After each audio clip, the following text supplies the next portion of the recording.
എൻ്റെ ഫെയ്ത്തിൻ്റെ ഏറ്റക്കുറച്ചിലുകൾ ദൈവത്തിൻ്റെ ഫെയ്ത്തിനെ അഫക്റ്റ് ചെയ്യുന്നില്ല. നമ്മുടെ ഓപ്പറേറ്റിംഗ് സിസ്റ്റം ഒന്ന് മാറ്റിയാൽ മതി.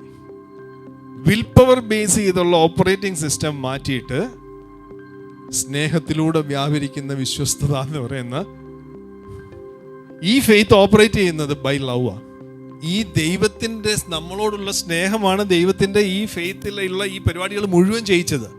ആ സ്നേഹത്തിൽ റെസ്റ്റ് ചെയ്യുക.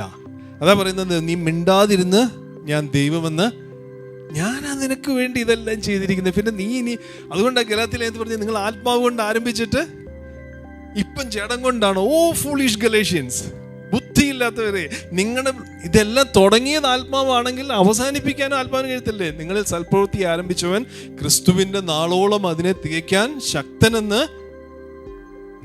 നമുക്ക് തുടക്കത്തിൽ നമ്മൾ എല്ലാം പരിശുദ്ധാത്മാവിൻ്റെ സന്തോഷം. പിന്നെ ലൈഫ് നോർമലായിട്ട് ഇങ്ങനെ കുറേ നാൾ കഴിഞ്ഞ് പോയിട്ട് പ്രശ്നങ്ങളൊക്കെ വരാൻ തുടങ്ങുന്നുണ്ടെങ്കിൽ പിന്നെ നമ്മൾ അയ്യോ, പിന്നെ നമ്മുടെ ഫെയ്ത്തായി പിന്നെ നമ്മൾ ഫാസ്റ്റിങ്ങിൽ ആശ്രയിക്കാൻ തുടങ്ങി. ഫാസ്റ്റ് ചെയ്യണമെങ്കിൽ ഫാസ്റ്റ് ചെയ്തോ, സ്പിരിറ്റ് പ്രേരിപ്പിച്ചിട്ട് ചെയ്യുകയാണെങ്കിൽ ചെയ്തോ.